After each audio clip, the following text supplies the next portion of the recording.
Good evening, everyone. Our schools are already taking the AIMS assessments, and we're hoping our students give a great effort. As part of our preparation, all of our teachers have received specific training on procedures to administer the tests. The training for teachers is provided at each campus by the site assessment coordinator.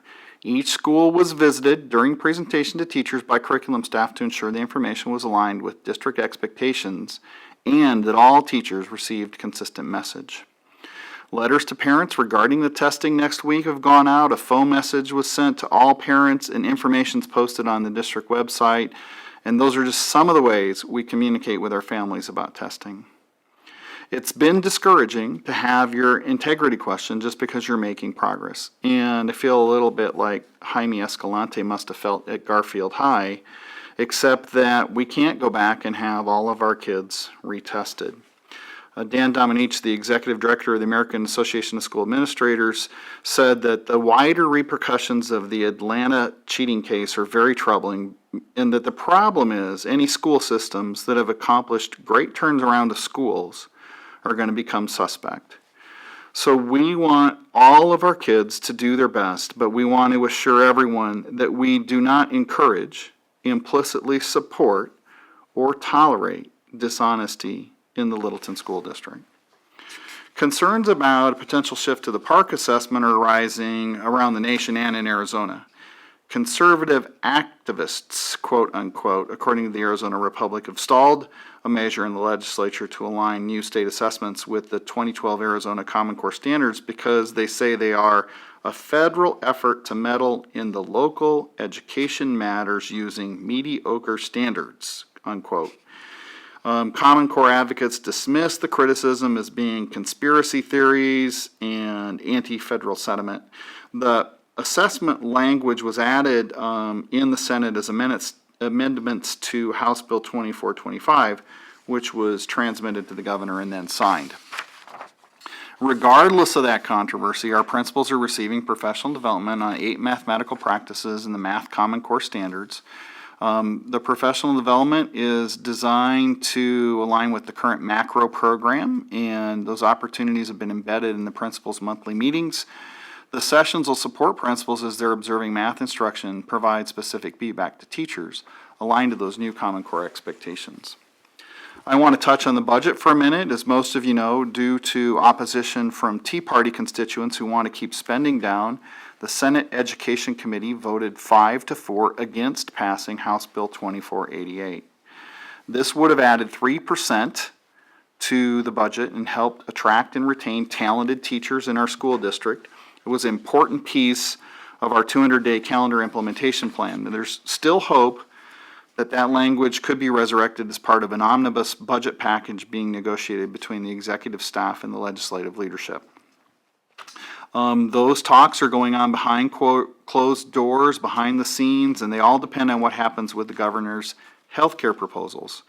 The Arizona state budget is pretty bleak without those federal funds and that her plan would bring to the state. So it seems fiscally like a smart decision, but partisan politics are keeping it stalled in the legislature. People are worried about Obamacare, but want to have access restored.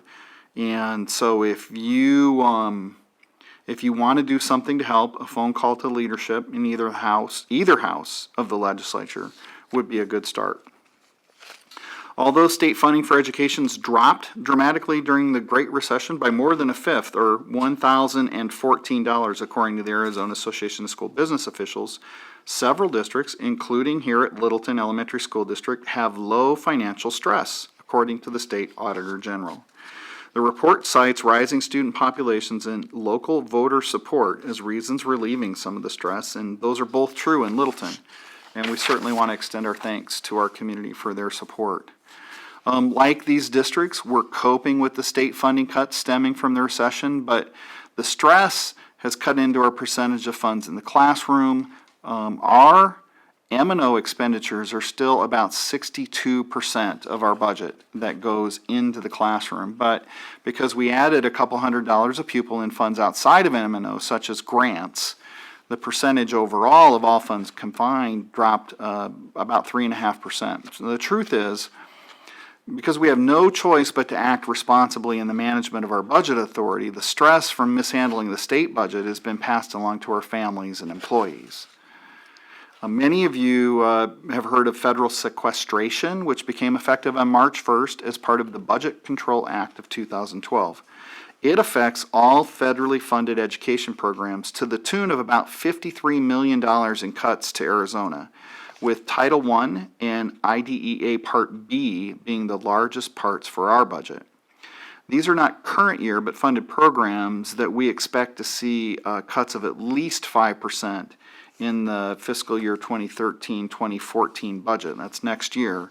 So right now, our priority is to preserve positions in those programs. Our staff are looking at other options for fiscal year 2014 recommendations to bring back. Enough about our budget woes.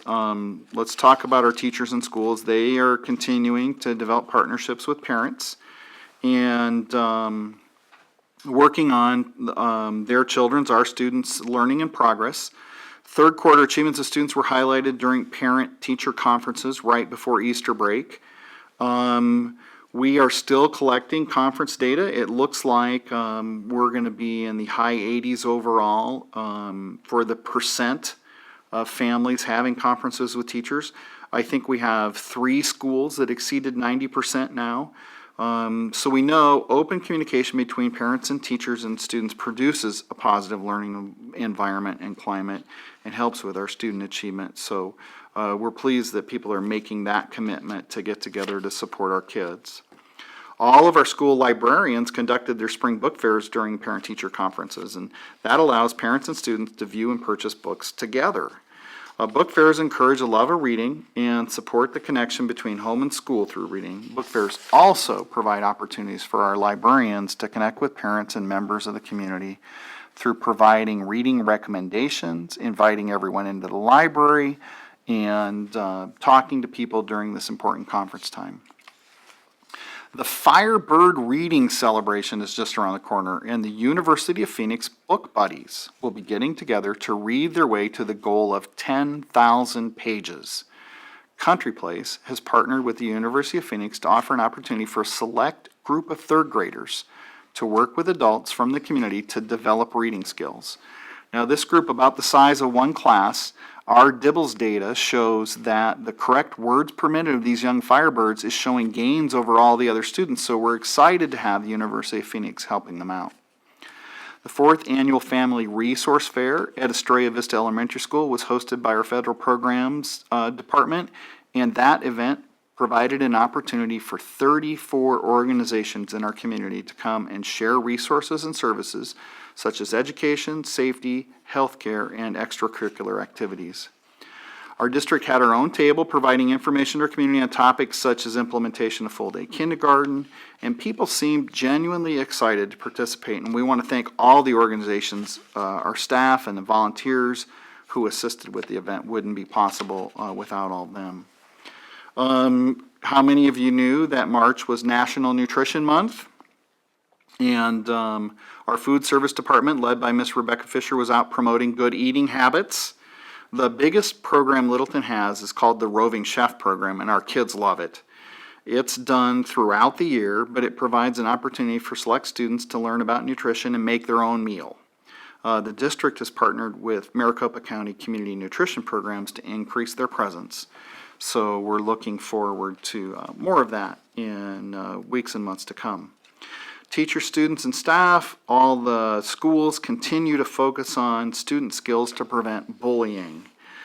Students are learning more about what constitutes bullying and the strategies to use in particular situations. Students are applying the following 3 R's approach for dealing with bullying. The first is recognizing bullying behavior. The second is refusing to be bullied. And the third R is reporting bullying behavior. And we think 3 R's are easy to remember and certainly will help our kids to keep bullying down in our schools and even replace that with more constructive behavior. Arizona didn't fare so well in the recently released digital learning report card. The good news is there's a lot of useful information in that report on how to implement digital learning. Our technology committee is using that information from the report to help guide our recommendations for infusing instructional technology with the capital override in the next few years. The Junior Tech Club meetings have started on all our campus, and thanks to some dedicated teacher sponsors and our IT staff, students are working on a variety of projects after school. The IT team held a retreat for the Technology Club members a couple weeks ago on Saturday, and would you believe we had 42 students from all of our schools total who attended the first ever student technology retreat. Thanks to the IT team for organizing the materials and sharing their expertise. Almost all the teachers who sponsor the clubs also dropped in, and the kids were so excited to see them on a Saturday especially.